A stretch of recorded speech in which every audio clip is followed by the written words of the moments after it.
हमने कहा सर इतने बच्चे मरे, उनका जवाब कौन देगा? कहते वो तो चले गए, अब क्या तुम भी जाना चाहते हो? मैंने कहा सर वो तो चले गए, लेकिन अब बदलने का वक्त आ गया, क्योंकि अब नहीं बदलेगा सर, कभी नहीं बदलेगा। हम छात्र युवा देश के भविष्य है। मेरे पास पीजी बीएड इतना स्टेट सीटेट क्वालिफाइड होने के बाद 20,000 का नौकरी भी नहीं मिलेगा सर पूरा इंडिया में।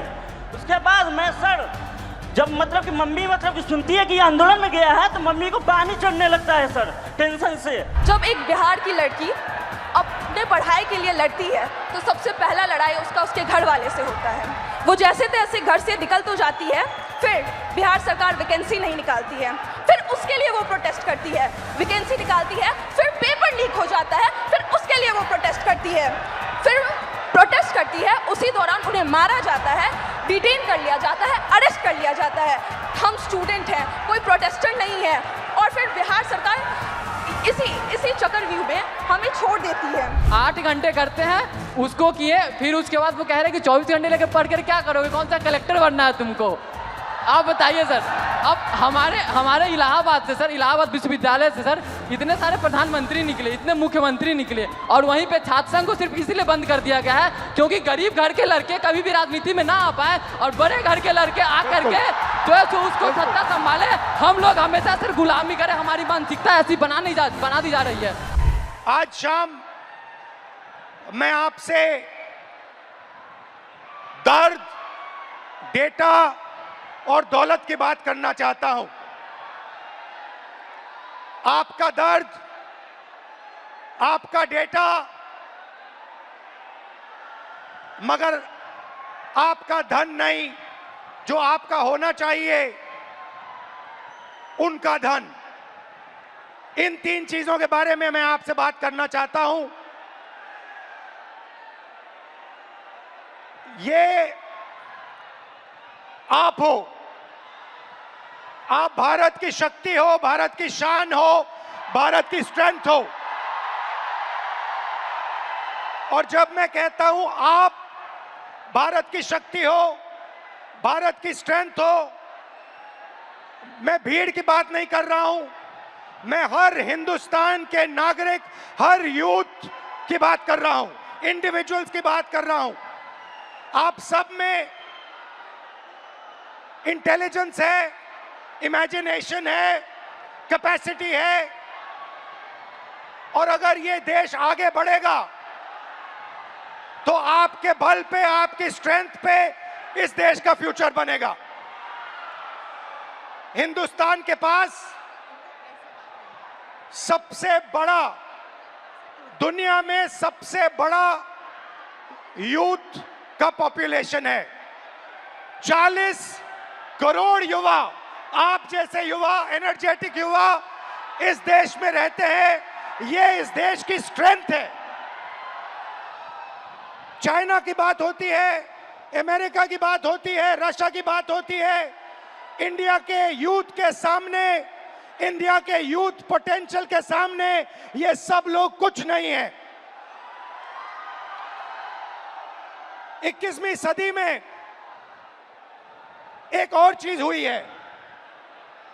21वीं सदी में अगर देश प्रगति करता है तो 2 चीजों के बल पे करता है। यूथ पोटेंशियल जो आप में है और डेटा जो आप क्रिएट करते हो।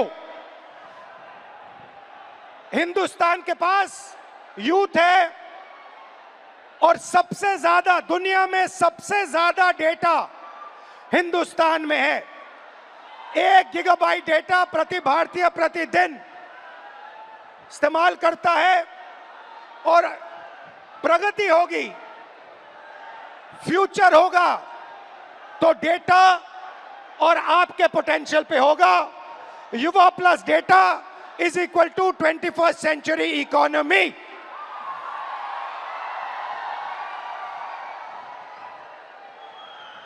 ब्रदर्स एंड सिस्टर्स, मीडिया में एआई की बात होती है। Everybody speaks about AI, but I want to make one thing very clear, and ये आपको समझना चाहिए। आपके डेटा के बिना एआई का कोई मतलब नहीं है। अगर एआई बनता है आपके डेटा के बेसिस पे बनता है। 20वीं सदी में पेट्रोल और पेट्रोल इंजन देश को बनाता था। अगर 20वीं सदी में मैं आपके पास आता और आपसे कहता देखिए मैं आपको पेट्रोल इंजन दे रहा हूं मगर आपको पेट्रोल नहीं दूंगा, आप मुझे कहते इस पेट्रोल इंजन से मेरा कुछ नहीं होने वाला है। वैसे ही 21वीं सदी में डेटा से ही एआई बनता है। डेटा से आप एआई बना सकते हो मगर एआई से आप डेटा पैदा नहीं कर सकते हो। और ये डेटा हिंदुस्तान का है और आपका है।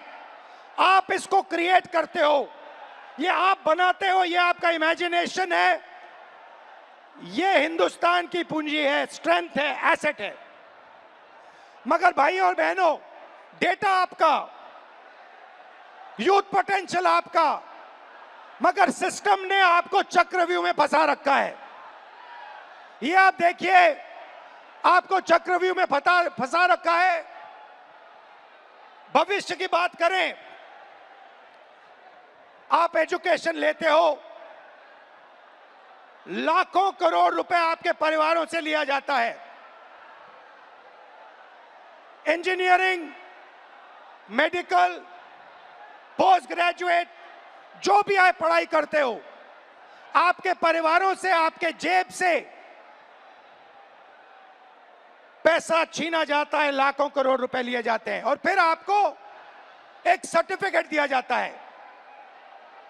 आपको कहा जाता है कि हां आपको एजुकेशन सर्टिफिकेट मिल गया, बीए मिल गया, एमए मिल गया, एमएससी मिल गया, मगर इस सर्टिफिकेट का कोई मतलब नहीं है आज हिंदुस्तान में, क्योंकि यह सर्टिफिकेट आपको रोजगार नहीं दे सकता है। चाहे आप कुछ भी करें, यह सर्टिफिकेट हिंदुस्तान में आपको रोजगार नहीं देता है। आंकड़ा मैं आपको देता हूं, 1000 युवाओं में से सिर्फ 12 युवाओं को परमानेंट नौकरी मिलती है। जहां तक डेटा की बात है, आपका डेटा छीन लिया जाता है। बड़ी बड़ी कंपनीज को, जियो को, अदानी को, फेसबुक, गूगल को आपका डेटा दिया जाता है और आपको फंसाया जाता है। आपको कहा जाता है जितनी भी आपको रील्स देखनी है, जितने आपको व्हाट्सएप मैसेजेस भेजने हैं, जितना आप इंस्टाग्राम पे देखना चाहते हो, रील्स बनाना चाहते हो, आप बनाओ। भाई और बहनों, ये 21वीं सदी का नशा है।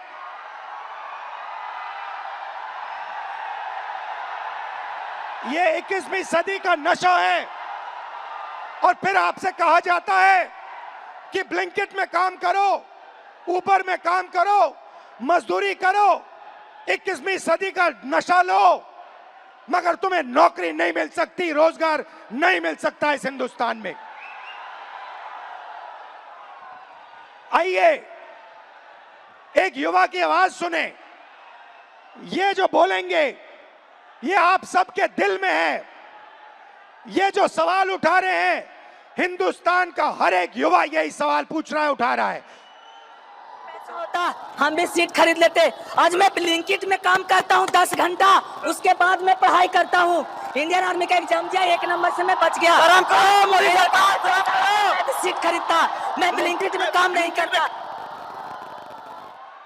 ये कह रहा है कि शिक्षा लेने के लिए मुझे ब्लिंकिट में बंधुआ मजदूर जैसे काम करना पड़ा और उसके बाद मजदूरी करने के बाद 21वीं सदी की मजदूरी करने के बाद पेपर लीक होता है और कोई अमीर बच्चा, अमीर परिवार पेपर खरीद के मेरे फ्यूचर को खत्म करता है। आइए, वेलकम। कैसे हैं आप?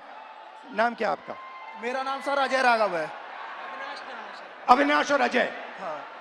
आइए, अविनाश और अजय दोनों स्टूडेंट्स हैं, इनसे थोड़ा सुनते हैं, इनका एक्सपीरियंस क्या रहा है, बताइए। सर मैं यूपीएसआई एस्पिरेंट हूँ। तो पास पकड़ते हैं। सर मैं यूपीएसआई एस्पिरेंट हूँ और उत्तर प्रदेश में यूपीएसआई की भर्ती 5 साल के बाद आती है। 2020-21 यूपीएसआई की भर्ती 2020-21 में आई थी, इससे पहले तो उसमें व्यापक स्तर पर घोटाला हुआ था। मैं मानता हूं इस चीज को कि वो भारत की एग्जामिनेशन हिस्ट्री का सबसे बड़ा घोटाला था। उसमें सैकड़ों एफआईआर दर्ज हुई, 350 से ज़्यादा फेक एलिमेंट डमी कैंडिडेट पकड़े गए। हमने सैकड़ों इनको प्रूफ दिए, लेकिन इन्होंने भर्ती को पूरा कर दिया। सर, मेरा दरोगा बनना एक सपना था। मैं किसान फैमिली से बिलोंग करता हूं, तो मैंने नई भर्ती की आस में तो फिर से पढ़ना शुरू कर दिया और मुझे पढ़ते पढ़ते 4 साल गुजर गए। सर, 2025 में फिर यूपीएसआई की भर्ती आई और ये चीज़ें 2025 में भी देखने के लिए मिली। सर, यूपीएसआई के अंदर स्कोर कार्ड तक रिलीज नहीं करते हैं। मैंने परीक्षा दी है, मुझे ये नहीं पता चल पाता है कि मेरे रॉ मार्क्स कितने हैं और मेरे नॉर्मलाइजेशन मार्क्स कितने हैं, क्योंकि अलग अलग शिफ्ट में पेपर होता है। तो ये नॉर्मलाइजेशन का प्रक्रिया अपनाते हैं, ये तक नहीं बताते हैं कि कौन सा नॉर्मलाइजेशन फॉर्मूला इन्होंने यूज किया है। जो यूपीपी आरपीबी जो पुलिस उत्तर प्रदेश पुलिस एवं प्रोन्नति भर्ती बोर्ड है सर, ये अकाउंटेबिलिटी इसकी फिक्स करने वाला कोई नहीं है। हमने तमाम प्रयास कर लिए, जनता दरबार चला गया, मैं इनके कैबिनेट मंत्रियों को ज्ञापन दे लिए, उल्टा इन्होंने मेरे को पकड़ के जेल में डाल दिया। मेरा गुनाह अपराध सिर्फ इतना था कि मैं इनके जनता दरबार योगी जी से मिलने चला गया। सर, ये नॉर्मलाइजेशन का फॉर्मूला नहीं बताते हैं, ये खुद तय करते हैं कि किस अभ्यर्थी के मतलब मार्क्स बढ़ा करके अंदर लेना है और किस अभ्यर्थी को बाहर करना है। ये उत्तर प्रदेश पुलिस का भर्ती बोर्ड तय करता है। इनको क्या दिक्कत है? अगर ये फेयर भर्ती कराते हैं तो इनको नॉर्मलाइजेशन देना चाहिए। सर, मैं एक चीज इसमें जोड़ना चाहूंगा कि जो नॉर्मलाइजेशन है ये पेपर लीक से ही बड़ा स्कैम है, क्योंकि इनकी अकाउंटेबिलिटी फिक्स करने वाला नहीं है। ये नॉर्मलाइजेशन फॉर्मूला जारी नहीं करते हैं, ये शिफ्ट वाइज नॉर्मलाइजेशन डेटा नहीं देते हैं, इनको खुली छूट मिली हुई है। मेरा नाम अविनाश है, मैं इन्हीं छात्रों में से कोई एक जरूर हूं। चूंकि मैं ये कह सकता हूं सर कि मैंने अपनी तैयारी 2018 में शिक्षक भर्ती के लिए की थी। 2018 से आज तक मैं उसी की तैयारी कर रहा हूं। क्यों? सरकार के पास जगह खाली है, फिर भी वैकेंसियां नहीं दी जा रही हैं। उसके बाद ये होता क्यों है सर? ये सरकार की मानामानी है। इसमें सरकार अगर चाहे बच्चों से कि वैकेंसियां दे, प्रॉपर तरीके से चलती रहे। हम लोग ऐसा नहीं कि क्या कहते हैं एक डिमांड कर रहे हैं। 2018 से लेकर आज तक कई सारे धरना प्रदर्शन, कई सारे ज्ञापन ये दिए हैं। उसके बाद दूसरा मुद्दा ये कि 2022 से ही मैं यूपी पेट की तैयारी यूपी SSS आयोग से करता हूं। यूपी SSS आयोग 2022 से मैं तैयारी कर रहा हूं और उसकी भर्तियां आज भी ऑन रिकॉर्ड में बात कर रहा हूं कि कम से कम 9 से 10 वैकेंसियां आज तक क्लियर नहीं हुई है। और उसमें से बहुत सारी वैकेंसियां जिसके लिए हम लोगों ने लाठी खाई, ज्ञापन दिया, लोगों से जाके मिले कि हमारी दर्द, हमारे दुख को समझा जाए, लेकिन आज तक सरकार के कान में ये बात पहुंची नहीं है। इसमें से बहुत सारे ऐसे हमारे भाई बहन हैं जो उस चीज से पीड़ा में ग्रसित हैं। और बताइए। और सर ये है कि देखिए, हमारी कुछ मांगे हैं, आपसे भी है, सरकार से भी है, कि ये जो जितनी वैकेंसियां हैं उसका एक प्रॉपर कैलेंडर तैयार कर दें। आप चुनाव कराते हैं, 3 महीने में रिजल्ट देते हैं, आप हमारा रिजल्ट 5 साल में नहीं दे पा रहे हैं, पहली चीज। दूसरी चीज, हमारी वैकेंसियों का यूपी SSS स्पेशली कोई स्कोर कार्ड नहीं जारी करता है मेंस का। अगर उनको कुछ भी करना होगा वो रोल नंबर दे देंगे। मतलब अकाउंटेबिलिटी और ट्रांसपेरेंसी होनी चाहिए। जी एग्जैक्टली यही चीज है। आपने लाखों रुपए लगाए होंगे पढ़ाई में। जी सर, 2018 से आज तक। हाँ जी। और आपका एक्सपेक्टेशन था कि इस पैसे से, शिक्षा से आप आगे बढ़ पाओगे। जी सर, एग्जैक्टली। अब आपको क्या लग रहा है? अब क्या आपका प्लान क्या है? सर, अब प्लान ये है कि हम भर्तियों का इंतजार करते हैं, क्या पता अगली पंचवर्षीय भी बीत जाए, इसकी भी कोई श्योरिटी नहीं है। और फिर 3-4 बार एग्जाम करते हो, बीच में पेपर लीक हो जाता है। सर ये इशू तो बहुत सारे हैं। अभी एक यूपी PSC का था, RO का, मैं खुद उसका अभ्यर्थी था। एक बार पेपर हुआ, दोबारा पेपर लीक हो गया था, फिर उसके बाद दोबारा हुआ वो पेपर, लेकिन वो जो हमारा टाइम गया वो हमें कौन देगा? बिल्कुल। जो हमारा टाइम गया, और हमारा जब पैसा। आपका पेपर लीक हुआ, आपको क्या फीलिंग आई? अंदर क्या लगा आपको, यार ये क्या हुआ, क्या करें क्या? मतलब ये होता है ना सर, कभी कभी एग्जैक्टली मैं बता रहा हूँ, उस 10 बाई 10 के कमरे में कभी आप बैठ के सोचिए कि अगर हमारा पेपर लीक हो गया, हम किससे बात करें अपनी, किसको अपना मुंह दिखाएं कि यार अब मेरा इस बार नहीं हुआ, पेपर लीक हो गया, मैं किससे जाके कहूँ? और सालों आपने मेहनत की, घंटों आपने मेहनत की, और 1 सेकंड में पूरा खत्म हो जी जाता है। सर, एग्जैक्टली यही चीजें होती हैं। और ये जो दुख दर्द है, ये मैं नहीं हूं, ये इसमें ये से सब है। जितने लाखों खड़े करोड़ों युवा हैं, हैं। सब लाखों करोड़ों युवा हैं सर। आप हिंदुस्तान के शिक्षा के सिस्टम में बिलीव करते हो? सर प्रेजेंट टाइम में तो बिलीव हमारा नहीं है। नहीं है, एग्जैक्टली नहीं है। रीजन, अगर आज 2018 से मैं अब बेरोजगार टहल रहा हूं, कोई स्किल हमें दे दिए होते 2018-17 में, तो मैं कहीं प्राइवेट, फिर सेकेंडरी, इस प्रयागराज में या इस आसपास के इलाकों में हमें कोई ऐसा इशू नहीं है, ऐसे कोई मतलब रिसोर्सेज नहीं है कि मैं प्राइवेट काम कर सकूं, और काम करूं तो वो डेली वेजेस के हिसाब से बहुत कम हो जाएगा। ये आपका क्या है? ये टैटू क्या है? मेरा नाम है अच्छा, अविनाश। आपका नाम है, ठीक है। Thank you Avinash. और कुछ कहना चाहते हो? सर, उत्तर प्रदेश में ये पेपर लीक लगातार चल रहे हैं। जब से माननीय योगी आदित्यनाथ जी सरकार में आए हैं, तब से मैं उंगलियों पे गिना सकता हूं सर। 2017 दरोगा भर्ती पेपर लीक, उसके बाद यूपी कांस्टेबल 2018 पेपर लीक, उसके बाद 2020-21 की यूपीएसआई भर्ती पेपर लीक, और 2022 का लेखपाल भर्ती पेपर लीक, और 2023 में आरओ एआरओ वो भी पेपर लीक, 2023 का कांस्टेबल भर्ती पेपर लीक, और ये स्कोर कार्ड नॉर्मलाइजेशन की धांधली वर्तमान में चल रही है। सर, मैं इन्हीं शब्दों के साथ आपका बहुत बहुत धन्यवाद करना चाहता हूं कि आप यूथ की आवाज़ उठा रहे हैं लगातार, और मैं सर आपसे आशा की उम्मीद के साथ देख रहा हूं, आप इसी तरह हम यूथों की आवाज़ उठाते रहिए। हम आपके साथ पूरी तरीके से, ये जितना भी यहाँ पर स्टूडेंट दिख रहा है, ये सब आपके साथ है, सिर्फ आपके लिए आया है सर। Thank you. तो आपने सुनी उत्तर प्रदेश के स्टूडेंट्स की आवाज। अब प्रॉब्लम क्या है मैं आपको बताता हूं।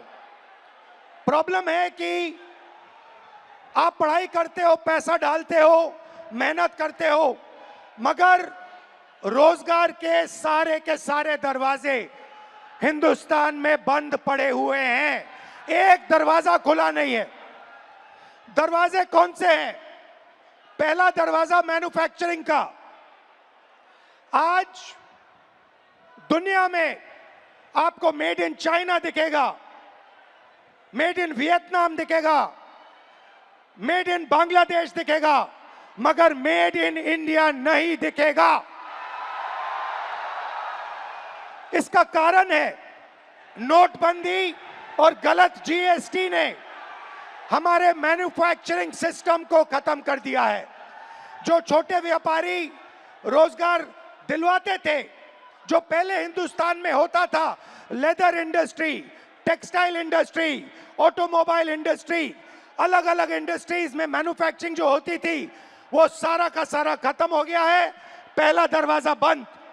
दूसरा दरवाजा एंटरप्रेन्योरशिप का, जिसको स्टार्टअप इंडिया कहा गया। स्टार्टअप इंडिया में सबसे जरूरी चीज आप जैसे स्टूडेंट्स को बैंक लोन, छोटे बिजनेसेस को bank loan, financial support.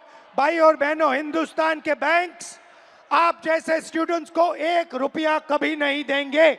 Ambani Adani को लाखों करोड़ रुपए देंगे, मगर आपको 1 रुपया नहीं देंगे। 90% स्मॉल और मीडियम इंडस्ट्रीज जो हैं, उनको बैंक लोन नहीं मिलता है। एंटरप्रेन्योरशिप का दरवाजा बंद है। तीसरा दरवाजा, जिसको हम कहते हैं सरकारी नौकरी का, जिसमें आप पेपर लीक का सामना करते हो, उस दरवाजे में भाइयों और बहनों 150 में से एक युवा निकलता है। अगर 150 युवा एग्जाम लेते हैं, सरकारी नौकरी ढूंढते हैं, एक युवा उसमें से निकलता है।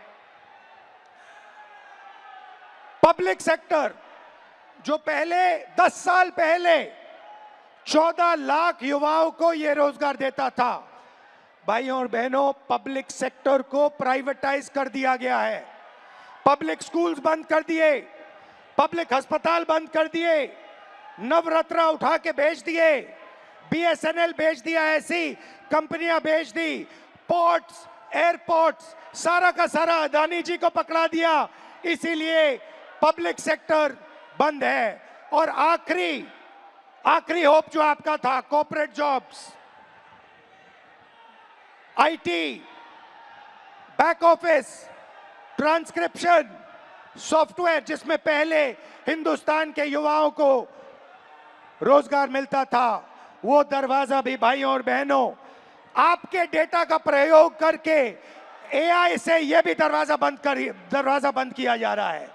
तो सच्चाई है कि पांचों दरवाजे आपके लिए बंद है और इसीलिए आपको भयंकर दर्द हो रहा है। भाइयों और बहनों, मैं सिस्टम की बात कर रहा हूं। यह सिस्टम क्या है और यह सिस्टम को कौन चलाता है?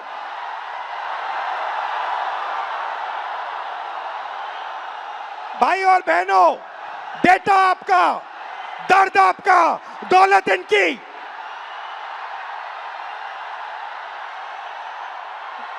दर्द आपका, डेटा आपका, दौलत इनकी। यह सिस्टम है। अंबेडकर जी ने कहा था सोशल, पॉलिटिकल, इकोनॉमिक। ये देखिए, ये है इकोनॉमिक, पैसा, अदानी।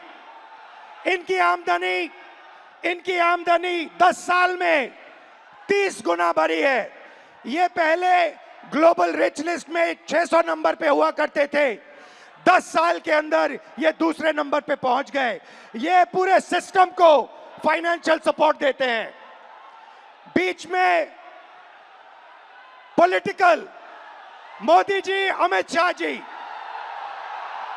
बीजेपी का बैलेंस 150 करोड़ रुपए का होता था बैंक में, आज इनका बैंक बैलेंस 10,000 करोड़ रुपए का है।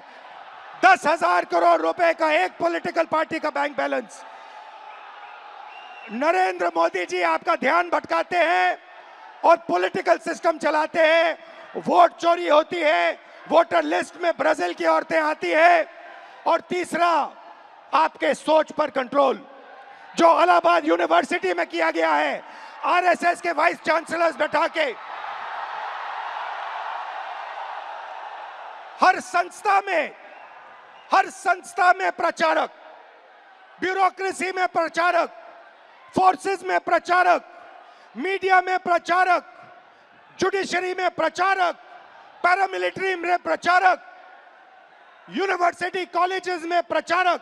सोच को कंट्रोल करने का तरीका यह है सिस्टम। भाई और बहनों, मोहन भगवत, नरेंद्र मोदी जी, अमित शाह जी और अदानी जी, इस सिस्टम ने रोजगार खत्म किया। इस सिस्टम ने यूनिवर्सिटीज को कैप्चर किया। इस सिस्टम ने आप पर आक्रमण किया है। मगर इस अंधेरे में आप लोगों ने लाइट चला दी।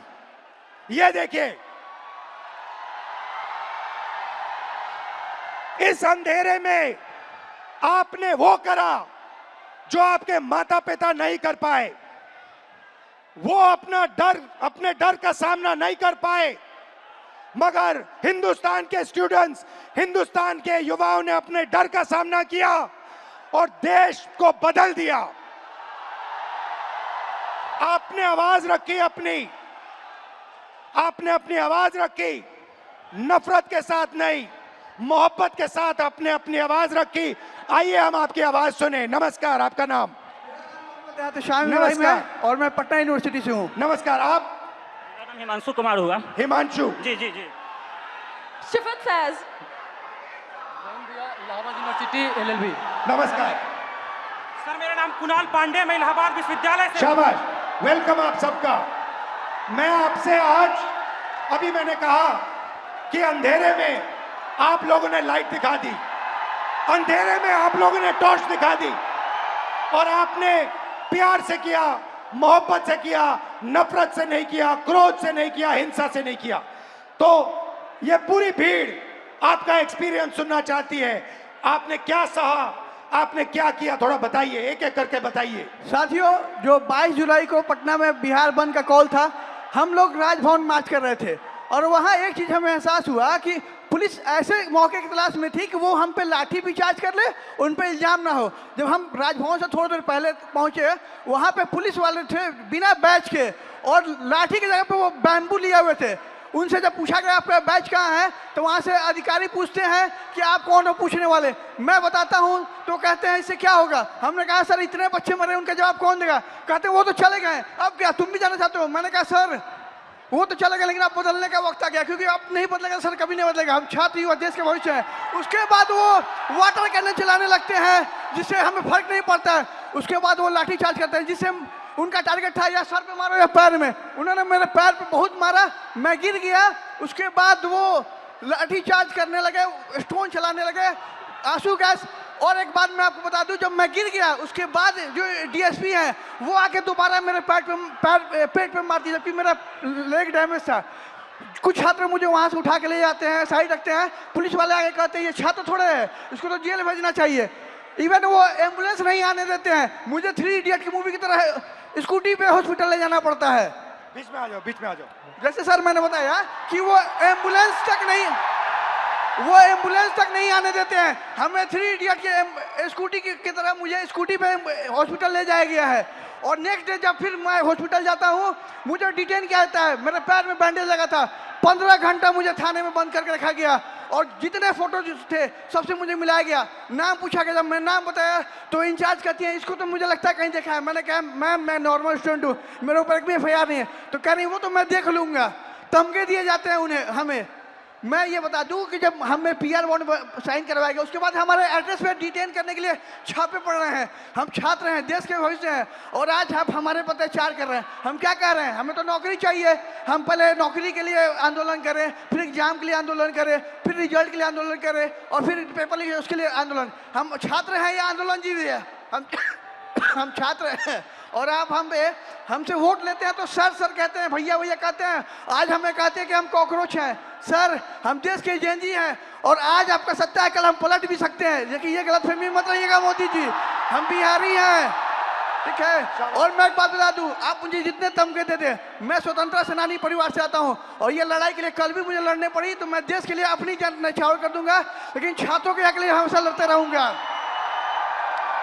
क्योंकि राम मनोहर लोहिया ने कहा है ना कि अगर सड़कें सुनी होगी तो संसद आवारा हो जाएगा। तो सर आप जब सरकार डरती है पुलिस को आगे करती है, तो हमारा जवाब है कितनी लंबी जेल तुम्हारी देख लिया देखेंगे।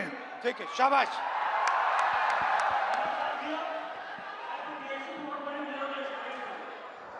सर मैं मतलब कि मैं बीएड हमारी मम्मी करवाई थी जमीन बेचकर।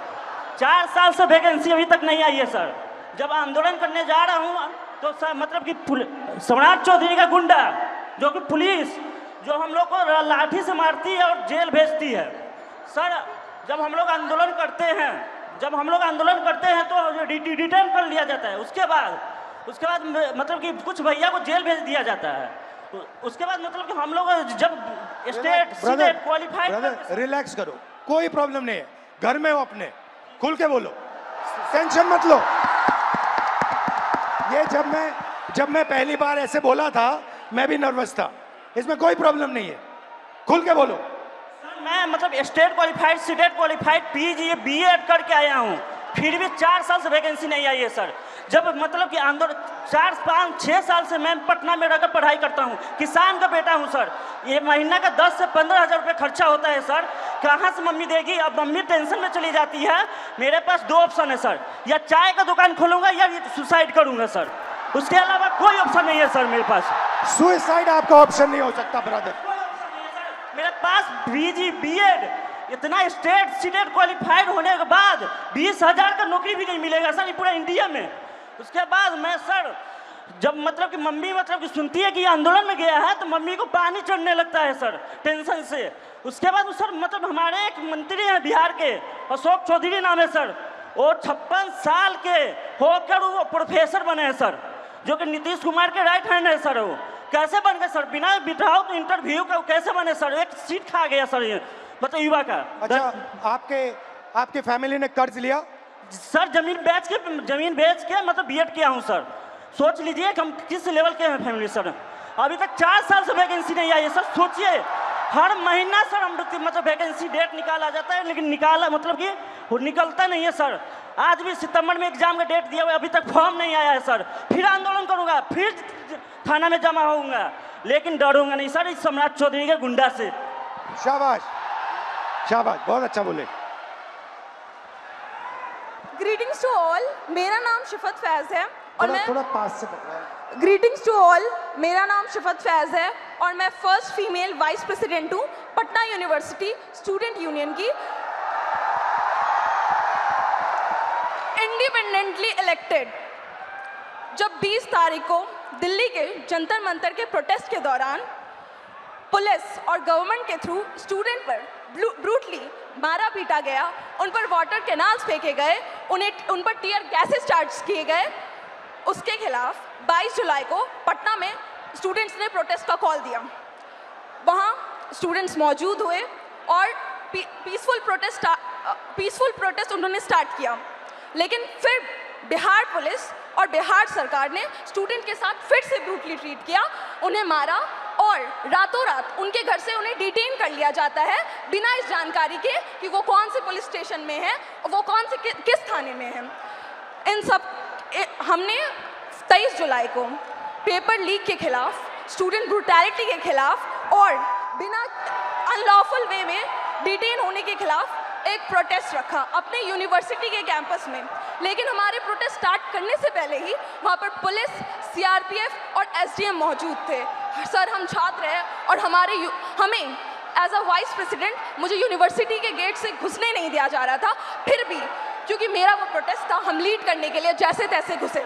हमारे कुछ फेलोज जो प्रोटेस्ट ज्वाइन करने आ ही रहे थे, उन्हें पुलिस गेट से ही भगा देती है और कुछ फेलोज को लाठी चार्ज कर डिटेन कर लेती है बिना किसी मेडिकल ट्रीटमेंट के। उनका सर 10 से 12 घंटा फूटा रहता है पुलिस स्टेशन पे।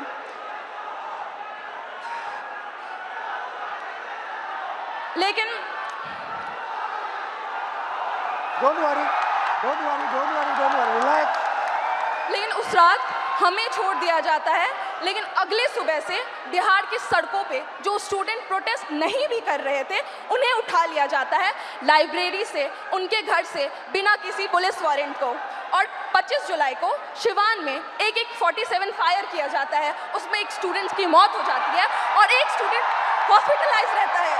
क्या इसके खिलाफ बिहार सरकार ने अपनी एक आवाज़ नहीं उठाई, ना ही एक बात रखी? खैर, आप सब जानते हैं कि बुराई का अंत होता है और हमारी जीत हुई। 25 जुलाई को जब आप लोग धर्मेंद्र प्रधान की इस्तीफा की खुशी मना रहे थे, तब बिहार के छात्रों में अलग सा डर और भय मौजूद था। उन्हें कहीं से भी कभी भी अरेस्ट कर डिटेन कर लिया जाता और उन्हें किस पुलिस स्टेशन में भेजा जाता, इसका कोई अता पता नहीं है। चलिए अब हम बिहार के महिला शिक्षा व्यवस्था पर बात करते हैं। जब एक बिहार की लड़की अपने पढ़ाई के लिए लड़ती है तो सबसे पहला लड़ाई उसका उसके घर वाले से होता है। वो जैसे तैसे घर से निकल तो जाती है, फिर बिहार सरकार वैकेंसी नहीं निकालती है, फिर उसके लिए वो प्रोटेस्ट करती है, वैकेंसी निकालती है, फिर पेपर लीक हो जाता है, फिर उसके लिए वो प्रोटेस्ट करती है, फिर प्रोटेस्ट करती है, उसी दौरान उन्हें मारा जाता है, डिटेन कर लिया जाता है, अरेस्ट कर लिया जाता है। हम स्टूडेंट हैं, कोई प्रोटेस्टर नहीं है, और फिर बिहार सरकार इसी चक्रव्यूह में हमें छोड़ देती है। खैर, यही है हमारे बिहार का शिक्षा व्यवस्था। और सर, हमारा गवर्नमेंट से यही अपील है कि अगर आपको लगता है कि हम आपके डिटेन और अरेस्ट से डर जाएंगे तो ये आपकी गलतफहमी है। और सर, कल को अगर आप गवर्नमेंट रूलिंग पार्टी बने तो हमें ये एक्सपेक्ट है कि जैसे आप आज स्टूडेंट्स के खिलाफ, स्टूडेंट के साथ खड़े हैं, वैसे कल भी खड़े रहे। बिल्कुल बिल्कुल सर, आपसे यही उम्मीद है। थैंक यू, शाबाश। सर, सबसे पहले इलाहाबाद विश्वविद्यालय और पूर्वांचल के हमारे हजारों छात्रों की तरफ से आपको धन्यवाद सर। और सर, मैं सर इलाहाबाद विश्वविद्यालय लॉ फैकल्टी का छात्र हूँ सर, और हमारे यहाँ समस्याओं का अंबार लगा पड़ा है। सर हमारे लॉ फैकल्टी में सर जो लाइब्रेरी है उसमें सर पूरी पानी आती है, मतलब बाढ़ आता है सर। और जब लाइब्रेरी बंद कर दी जाती है, जब हम लोग पूछते हैं कि सर लाइब्रेरी बंद क्यों, तो कहते हैं उसमें करंट का पानी दौड़ता है, बेटा आप बाहर रहो। मतलब सर हमारा बुक जो आता है सर वो हज़ारों की आती है, हम लोग सर पूरी बरसात सीजन में सर हम लोग उस बुक को एक्सेस नहीं कर सकते हैं सर। और हमारे साथी जो सर प्रोटेस्ट पे बैठे हुए पिछले 1 महीने से सर, तो उन्होंने जब उनकी सर बहुत बेसिक मांगे है सर, जो एक ह्यूमन के लिए सर जो चाहिए सर, उनको सर प्रॉपर सैनिटेशन के लिए सर जो प्रॉपर वॉशरूम साफ पानी चाहिए छात्र संघ के लिए, और उन्होंने 400% सर फीस वृद्धि किया है सर। यहाँ हमारे पूर्वांचल के हजारों साथी हैं सर, उनसे पूछिए उनके बिल्कुल सर 400% सर इका बैग, उनसे पूछिए सर हमारे घर के सर जो मैक्सिमम इनकम होती है सर 70% से ज़्यादा लोगों के पास वो 8,000 रुपये है सर। और हमारे जो हॉस्टल की फैसिलिटीज और फीस है सर वो 30-30 हज़ार रुपये कर दी गई है, पूरे देश भर में सबसे महंगी सर, सबसे महंगी। इवन उनको जो हमारे जो संघ के आका ऊपर के बैठे हुए सर, उनका कार्यक्रम विश्वविद्यालय में होगा, लेकिन हम बच्चे अगर जा करके कहें कि मैम, या फिर हमारे जो DSW सर है उनसे कहें कि हमारा डिबेटिंग सोसाइटी है, कुछ कल्चर है, आप एक प्रोग्राम करवा दो, तो हमको सर 15-20 ज्ञापन देने पड़ते हैं। उसके बाद भी हमें मिलते हैं सिर्फ ताने कि तुम लोग मतलब कुछ नहीं करो। पानी के लिए सर जो हम लोग DSW कार्यालय गए उनसे कहें कि सर वाटर कूलर में कीड़े आते हैं, तो वो कह रहे हैं कि विश्वविद्यालय पानी पीने की जगह नहीं है, आप घर से पानी लेकर के आओ, यहाँ पे पानी नहीं पिया जाता है, आपको जो भी करना है बाहर करो। सर 24 घंटे हम लोग हैं कि लाइब्रेरी को आप 24 घंटे ओपन करो, हम लोग पढ़े, तो वो कह रहे हैं कि 8 घंटे करते हैं, उसको किए, फिर उसके बाद वो कह रहे हैं कि 24 घंटे लेकर पढ़ कर क्या करोगे, कौन सा कलेक्टर बनना है तुमको, आप बताइए सर। अब हमारे इलाहाबाद से सर, इलाहाबाद विश्वविद्यालय से सर इतने सारे प्रधानमंत्री निकले, इतने मुख्यमंत्री निकले, और वहीं पे छात्र संघ को सिर्फ इसलिए बंद कर दिया गया है क्योंकि गरीब घर के लड़के कभी भी राजनीति में ना आ पाए और बड़े घर के लड़के आकर के जो है सो उसको सत्ता संभाले, हम लोग हमेशा सर गुलामी करें, हमारी मानसिकता ऐसी बना दी जा रही है। और अगर आप कुछ भी बोलो तो उनके से संघ के गुंडे पाल रखे हैं। अभी 2 दिन पहले की बात है सर, आपने भी कमेंट किया था उस पर सर, आपकी आवाज़ उठाए, हमारे लिए सर फिर से धन्यवाद सर। हमारे साथी आशुतोष मौर्य, सौरभ गढ़वाल, शिवम यादव, ये लोग बैठे थे सर, हम लोगों पे सर पीछे गेट से जो उनके जो प्रॉक्टर सोकल जो गार्ड उनके होते हैं जिनमें किन्हीं का नेम प्लेट नहीं लगा सर, हम लोग अगर 10 बार आन जान करेंगे हमें 10 बार दिखाना, उनमें से किन्हीं का नहीं है सर। वो पीछे वाले गेट से सर कम से कम 60 से अंदर लड़के भेजे, और उसके बाद वो आए और बर्बरता से हमसे झगड़ा हुआ सर, हम लोगों से सर, मतलब उनकी हाथापाई, मतलब हम लोग बैठे थे, हमारा सारा सामान छीन लिया गया, हम लोग को भगा दिया गया, हम लोग को मजबूरन सर वहाँ पे पीछे पुलिस भी खड़ी थी सर, हमारे यूनिवर्सिटी की थाना है सर, 2 पुलिस वाले पीछे खड़े हैं, और वो 2 लोग थे सर। और दिन जब हम लोग रहते हैं तो वहाँ पे सर 3-3 गाड़ियाँ आकर के लगती हैं, ऐसे लगता है कि हम लोग कोई आतंकवादी बैठे हैं, अंदर जा करके क्या ही कर लेगा ये लोग। और सर उसके अलावा सर हेल्थ फैसिलिटी पे हम लोग आते हैं तो उसके लिए आप आवाज़ उठाए तो बोलता है कि सरकार बाहर रखा है ना, बाहर जाओ आप। हमारे पास सर मतलब कहने को वहाँ पे शिक्षा से लेकर के सर जो नियुक्तियाँ जो होती हैं सर वो ट्रांसपेरेंट नहीं है, आप सवाल करोगे आपकी डिग्री रोक दी जाएंगी। अभी हमारे साथियों पे सर मुकदमे कर दिए गए, अभी हम दोनों यहाँ पे हैं, हो सकता है कल पे हम दोनों पे मुकदमा होगा। बिल्कुल सर, ये वहाँ का नियम है सर। सर हम कह देना चाहते हैं, बिल्कुल सर हम कह देना चाहते हैं सर, हम गांधी के अनुयायी थे, गांधी के अनुयायी है, गांधी के अनुयायी रहेंगे, और उन संघी या कोई भी हो सर हम डरने वाले नहीं है। आइडियोलॉजी से समझौता सर जीवन में कभी नहीं होगा। हम पहले भी आपके खिलाफ थे, हम पहले भी अन्याय के खिलाफ थे, हम आज भी है सर, हम आगे भी रहेंगे। और सर आपके साथ के लिए सर फिर से हमारे सभी पूर्वांचल के साथियों की तरफ से सर एकदम फिर से धन्यवाद सर, आप हमारे लिए आए सर, धन्यवाद सर। बहुत अच्छा बोले आप। सर मेरा नाम कुणाल कुमार पांडे है सर, मैं इलाहाबाद विश्वविद्यालय के 3य वर्ष का छात्र हूं सर। सर हमारे विश्वविद्यालय में सर जो सीटें हैं उसमें 50% की कटौती कर दी जाती है, और हमारा जो फी है सर उसे एक बार में 400% की बढ़ा दिया जाता है, और प्रत्येक वर्ष 10% की वृद्धि की जाती है। सर इसी के विरोध में हम लोग पिछले 30 दिनों से धरना प्रदर्शन कर रहे हैं। सर हमें विश्वविद्यालय में धरना नहीं देने दिया जाता है सर, और सर हमें कभी कठिनाइयों का सामना करना पड़ता है। और सर हमारे जो VC मैम है सर, वो जो छात्र धरना प्रदर्शन करते हैं सर उन पर FIR कर देती है। हमारे 5 साथियों पर FIR कर दिया गया है और उन्हें विश्वविद्यालय के अंदर प्रवेश मना कर दिया गया है सर। हम इससे बहुत पीड़ित है सर। इलाहाबाद विश्वविद्यालय के सभी छात्र बहुत उम्मीद से आपके पास आए हैं सर। मुझे पता है मैं यहाँ से जाऊँगा, कल मेरा भी निलंबन हो जाएगा, मेरे पर भी FIR हो जाएगा, लेकिन मैं अपने VC मैम से कहना चाहूँगा, मैम मैं इलाहाबाद विश्वविद्यालय का छात्र हूँ, ना मैं निलंबन से डरता हूँ, ना मैं AK-47 से डरता हूँ। जो मेरा हक है, जो मेरा अधिकार है, मैं वो लेकर रहूंगा, और जब तक हमारी मांगे पूरी नहीं होती हम इस धरने से नहीं उठेंगे। शाबाश। धन्यवाद sir. Very good, thank you, thank you. हम लोगों पे सर वाकई में सर वहाँ से कुछ कीजिए सर, हम लोग को मारा जाता है सर। अब मुझे बुला लो, मैं आ जाऊंगा। हाँ, अलंकार है, मुझे बुला लो, मैं आ जाऊंगा। ठीक है, घबराओ मत। Very good. तो ये थी बिहार और उत्तर प्रदेश और इलाहाबाद यूनिवर्सिटी की आवाज। अब मैंने आपसे कहा कि आपने अंधेरे में टॉर्च जला दी, आपने हिंदुस्तान के स्टूडेंट्स को जगा दिया। आप सब अब बात समझ गए हो। मैंने आपसे सिस्टम की बात की। हम नफरत से और हिंसा से कभी काम नहीं करेंगे। हिंदुस्तान का कल्चर सत्य और अहिंसा का है, नफरत का नहीं है। और एक भी स्टूडेंट के दिल में नफरत नहीं होनी चाहिए, सिर्फ मोहब्बत होनी चाहिए। मैंने आपको पिछली स्लाइड में मोदी जी की फोटो दिखाई, अमित शाह जी की फोटो दिखाई, अदानी जी की दिखाई, मोहन भागवत की दिखाई, मगर नफरत नहीं करनी है, सिस्टम बदलना है। प्यार से, मोहब्बत से, नफरत से नहीं। सिस्टम को खत्म, टाटा बाय बाय करना है।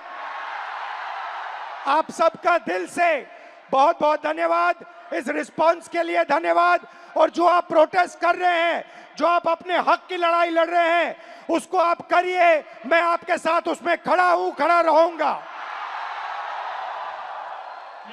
है जैसे सर ने कहा, खत्म tata bye bye bye, bye. खत्म टाटा बाय बाय।